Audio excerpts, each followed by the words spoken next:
curious are you about knowing things that happened when you were not born, or about things that can be termed as a shocker? Well, this is This Week in History, a historical program that is centered on discoveries around the globe. This is where you can feed that curiosity of yours. I am Patricia Bassi, and as always, this episode of the program will not fall short of being educating and enlightening. Please subscribe to this channel, like, and of course, drop your comments. Don't go anywhere. The program continues right after the break.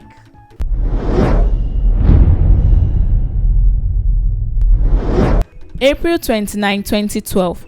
In northern Nigeria, gunmen attacked church services on the Bayero University campus in Kano, using small explosives to draw out and gun down panicking worshippers in an assault that killed around 20 people. On May 18, police arrested Austin Effiong, 25, known as Abubakar Gaba, who confessed to have participated in a series of attacks, including the attack and killing in Bayero University, Kano.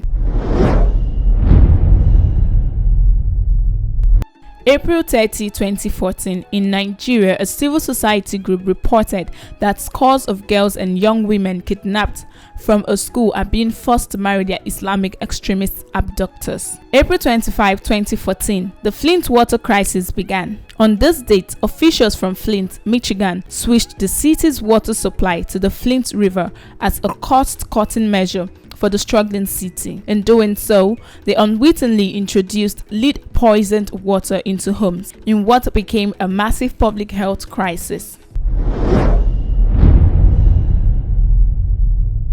April 25, 2015. On this date, a magnitude 7.8 earthquake teared through Nepal, killing nearly 9,000 and injuring 16,800 people. It was the worst such earthquake for the Asian country since 1934.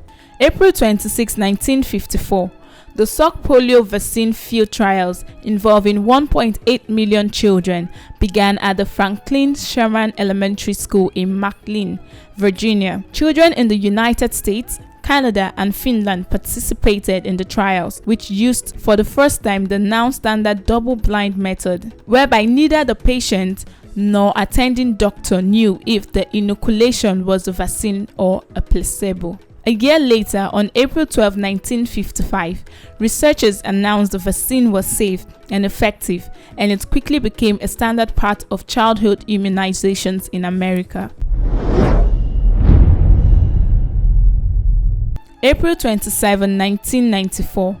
South Africa held its first multiracial elections. More than 22 million South Africans turned out to cast ballots in the country's first multiracial parliamentary elections. An overwhelming majority chose anti-apartheid leader Nelson Mandela to lead a new coalition government that included his African National Congress Party, former President F.W. de Klerk's National Party, and Zulu leader Mangosuthu Buthelez's Inkatha Freedom Party. In May, Mandela was inaugurated as president, becoming South Africa's first black head of state.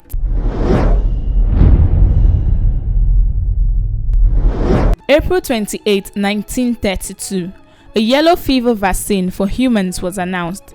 In 1937, Mark Taylor, working with Hawk Smith and Eugene Hagen at the Rockefeller Foundation to improve the vaccine from the Asibus strain, discovered that a favorable chance mutation in the attenuated virus had produced a highly effective strain that was named 17D. Following the work of Ernest Goodpasture, Taylor used chicken eggs to culture the virus. After field trial in Brazil, over 1 million people were vaccinated by 1939 without severe complications.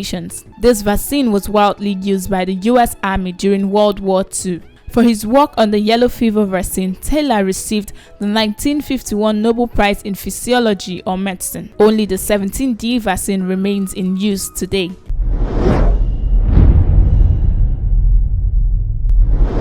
May 1, 1889, May Day was founded.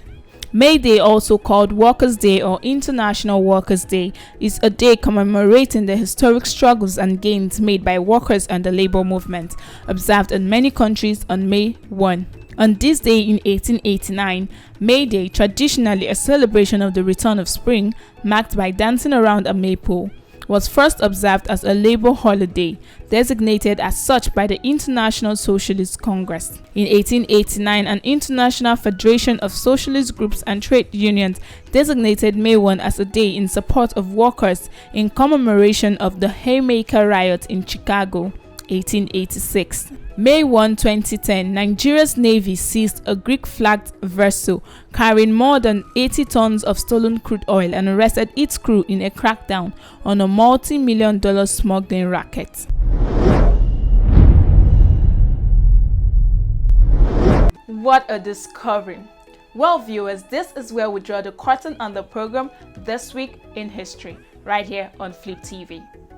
For every knowledge gained, there's a responsibility to make a difference. So till I come your way again next time, do ensure to like, drop your comments, and please subscribe to this channel. I still remain Patricia Bassi.